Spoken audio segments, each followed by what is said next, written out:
Hello friends. IndiGo issue అనేది ఒక దెబ్బకి ఇండియా ఇష్యూ అయిపోయింది. దీనికి కారణం ఎవరా అని డీప్గా ఆలోచిస్తే, ప్రభుత్వాలు నిర్లక్ష్యం చేస్తే ఎలాంటి పరిణామాలు ఉంటాయి అని మనం చాలాసార్లు అనుకుంటాం కదా. ప్రభుత్వాలు నిర్లక్ష్యం చేస్తున్నాయి అంటే ప్రభుత్వ నిర్లక్ష్యం అనేది దీంట్లో క్లియర్గా కనిపించింది.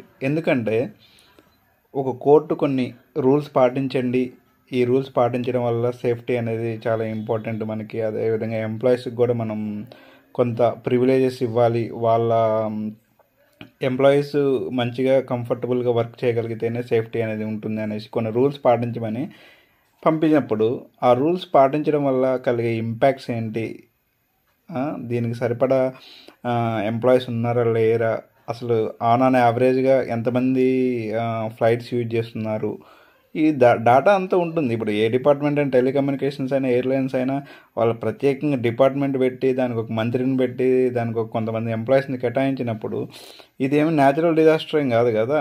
అంటే సహజంగా ఏమన్నా వీళ్ళ చేతిలో లేకుండా ఏదో పిడుగుబడి లేకపోతే ఏదైనా సిస్టమ్స్ క్రాష్ అయ్యి అట్లా క్యాన్సిల్ అయింది కాదు కదా. ఇది క్లియర్ కట్. అంటే కొన్ని నియమాలు పాటించని హైకోర్టు చెప్పినప్పుడు దానికి ప్రకారం అనాలిసిస్ చేయడంలో ప్రభుత్వం అనేది కంప్లీట్గా ఇదైపోయింది. ఎందుకంటే ప్రజలంటే వాళ్ళకి ఏంటంటే మంత్రులు వాళ్ళు జర్నీలు చేయడానికి వాళ్ళకి స్పెషల్ హెలికాప్టర్లు ఉంటాయి, స్పెషల్గా విమానాలు ఉంటాయి.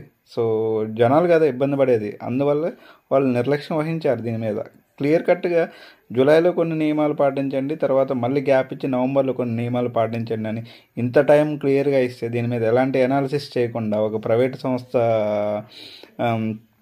చేతిలో పెట్టేసి, ఆ ప్రైవేట్ సంస్థ ఈరోజు ప్రభుత్వాన్ని ఆడుకుంటుంది ఫుట్బాల్ ఆడుకున్నట్లు.